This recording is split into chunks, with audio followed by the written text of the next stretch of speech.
suppose have some games. Hey guys, welcome back to Classic G-Body Garage. Well, this is another update on the garage itself. If you guys have been keeping up on my channel, which I hope you have, if you're a new viewer, make sure you're hitting that subscribe button because I have all sorts of good stuff going on, like the garage going up for Classic G-Body Garage. I will post a playlist of the past videos that I have on the garage, posted either along the bottom or along the top, somewhere in this video. Go ahead and click on that, and you can see how the garage has been progressing. So it has been about a week since I posted a video, so I figured it was about time to show you guys what has been going on here. Now, it has been a couple of weeks since the crew has been here, and that is because I have made a couple of changes on the garage while they were building it, which required them to order a couple of custom-made windows that will be placed up there in the trusses on the south side of the garage. The garage faces south on the back, which will allow a lot of natural light in from the back side, which will be very, very nice. A couple of windows on either side there, and then I also have 3 more windows underneath the lean-to, and I'll show you that on the other side once I walk around the outer perimeter. So 7 total windows, so that will allow for a lot of natural light in. I will have some windows on the garage doors themselves, and that'll help cut down on the electrical bill for lighting this place up. So as far as the colors go, you guys can get an idea on what it will look like.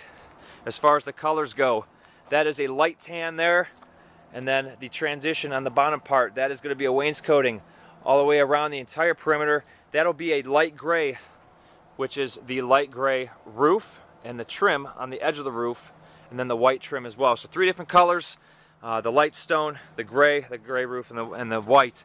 Everything will tie together. It'll match the house nicely, which I wanted, and it'll match the pavilion as well. So everything will be tied together, and it is looking good. Now, let me walk in real quick and show you guys what has been going on here. You can see all of the crushed concrete. I had 12 total loads dumped here, and a lot of that is going inside to raise up the height of the floor because it was low. The ground was low right here, so everything had to be raised up just so I don't get any water sitting in here. And I want to get all the water away from this thing and get everything leveled off in here, because I'll have then 5 inches of concrete coming up to the very top of that pink foam board. And the reason why that pink foam board is there is to create a barrier from the dirt outside to the concrete inside. So when the ground freezes during the super cold winters that we have here in northern Ohio, I get a nice insulated barrier in between the outside and inside, so I don't get basically a frost line, a condensation line, because of the warm air inside versus the cold dirt outside, and it'll condense and create a frost line around the perimeter, and I don't want to have any of that happening. So it'll create a nice warm toasty feeling inside, along with the wrap that I had them put on the outside, and that'll also add a nice wind barrier. Won't get any drafts going on in here. And then what I will do as well to insulate it is the spray foam. I'll go ahead and spray that all inside. It'll stick to the plastic real nice and seal everything up very, very nicely. So like I said, a couple of windows right there. Had to order those, and that's why the garage is not completely finished yet, but the next video, the garage will be done.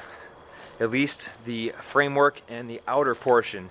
The inside is yet another story. That's only half of it, getting the structure up, and then the other half is concrete, doors, insulation, electrical, car lift, the whole deal with that. So that's a whole nother, expense. So as far as heat goes, plan on using the wood burner there.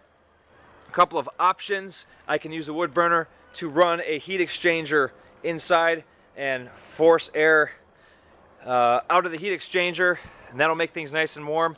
I could do radiant heat in the concrete. That, however, is the most expensive option, however the most efficient over time. And then thirdly will be the overhead piping, which is natural gas. Of course, well, fourth option, I can use a wood burner inside. But why use a wood burner inside when I have a wood burner boiler outside as an option? I also have a bunch of firewood to heat it. So that is what we're looking like on the outside here. I'll just do a quick walk around. I got the wrap, got the gutters up, got the soffits up. I'll walk around to the lean-to side.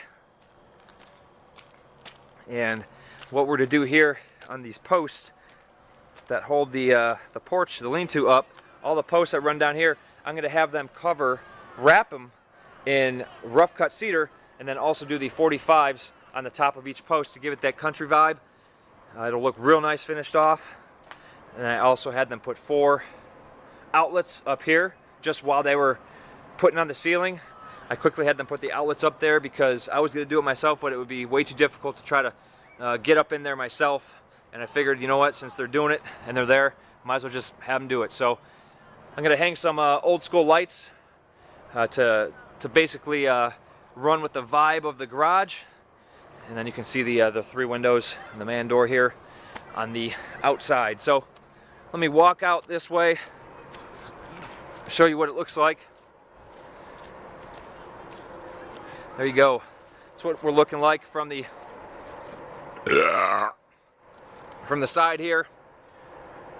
That's the gray roof, all steel, and it'll look real nice once the gray roof, the gray wainscoting, the tan and the white are all done, tied together, and finished. So next video, guys, make sure you're checking back, hitting that subscribe button, you new viewers. I have all sorts of stuff going on my channel besides building garages. This is just a fraction of it. This will be the garage that'll house all of the cars that I've been working on. Finally get them all inside, nice and dry, and get my cars that are stored elsewhere over here as well. So basically, everything in one place, one location, and get a whole lot more done inside this thing. Alright guys, well, keep those comments coming. New viewers, hit that subscribe button. There's my train.